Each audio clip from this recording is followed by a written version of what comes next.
ಅಳ್ವೆಕೋಡಿ ಬಂದರಿನಿಂದ July 30ರಂದು ಮೀನುಗಾರಿಕೆಗೆ ತೆರಳಿದ್ದ ನಾಡದೋಣಿ ಸಮುದ್ರದ ಅಲೆಗಳ ಹೊಡೆತಕ್ಕೆ ಸಿಲುಕಿ ಮುಳುಗಡೆ ಆಗಿತ್ತು. ಈ ಸಂದರ್ಭದಲ್ಲಿ ದೋಣಿಯಲ್ಲಿದ್ದ 6 ಮೀನುಗಾರರು ನೀರುಪಾಲಾಗಿದ್ದರು. ಅದೃಷ್ಟವಶಾತ್ 2 ಮೀನುಗಾರರನ್ನ ಸ್ಥಳೀಯ ಮೀನುಗಾರರು ರಕ್ಷಣೆ ಮಾಡಿದ್ರು. ಅಂದು 4 ಮೀನುಗಾರರು ನಾಪತ್ತೆಯಾಗಿದ್ರು. ಅದರಲ್ಲಿ 2 ಮೃತದೇಹ ಪತ್ತೆಯಾಗಿದ್ದು ಇನ್ನಿಬ್ಬರ ಸುಳಿವು ಸಿಕ್ಕಿರಲಿಲ್ಲ. ಬಹಳ ಬೇಜಾರಾಗಿದೆ. ಮಂಗಳೂರಿನಿಂದ ಮುರುಡೇಶ್ವರವರೆಗೆ ಹೆಚ್ಚು ಕಡಿಮೆ 11 ಅಂತ ಕಾಣ್ತದೆ. ಈ ವರ್ಷ ಫಸ್ಟ್ ಟೈಮ್ ಇಷ್ಟು ದೊಡ್ಡ ಏನು ಸಾವನ್ನಾಗ ನೋಡ್ತಾ ಇರೋದು. 20 ದಿನಕ್ಕೆ 12 ಜನ ಆದರು. ಭಾಳ ನೋವಾಗಿದೆ. ಹಾಗಾಗಿ ಅವರದ್ದು ಎಲ್ಲರೂ ಜಾಕೆಟ್ ಕಂಪಲ್ಸರಿ ಹಾಕೊಳ್ಳೇಬೇಕು. ಮತ್ತು ಇನ್ನೇ ಬೇಕು ಅಂದರೂ ಕೊಡಲಿಕ್ಕೆ ನಾವು ಸರ್ಕಾರದಲ್ಲಿ ರೆಡಿ ಇದ್ದೇವೆ.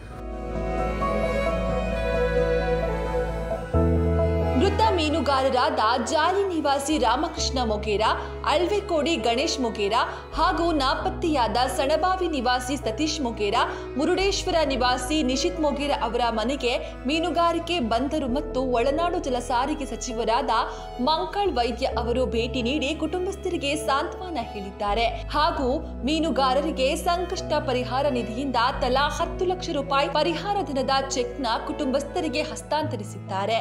ಇದರ ಜೊತೆಗೆ ನಾಪತ್ತೆಯಾದ ಮೀನುಗಾರರ ಕುಟುಂಬಗಳಿಗೂ ಷರತ್ತಿನ ಮೇರೆಗೆ ಮೀನುಗಾರಿಕೆ ಸಂಕಷ್ಟ ಪರಿಹಾರ ನಿಧಿಯಿಂದ 10 ಲಕ್ಷ ಮೊತ್ತದ ಚೆಕ್ ಹಸ್ತಾಂತರಿಸಿ ಕುಟುಂಬದವರಿಗೆ ಸಾಂತ್ವನ ಹೇಳಿ ಧೈರ್ಯ ತುಂಬಿದ್ರು.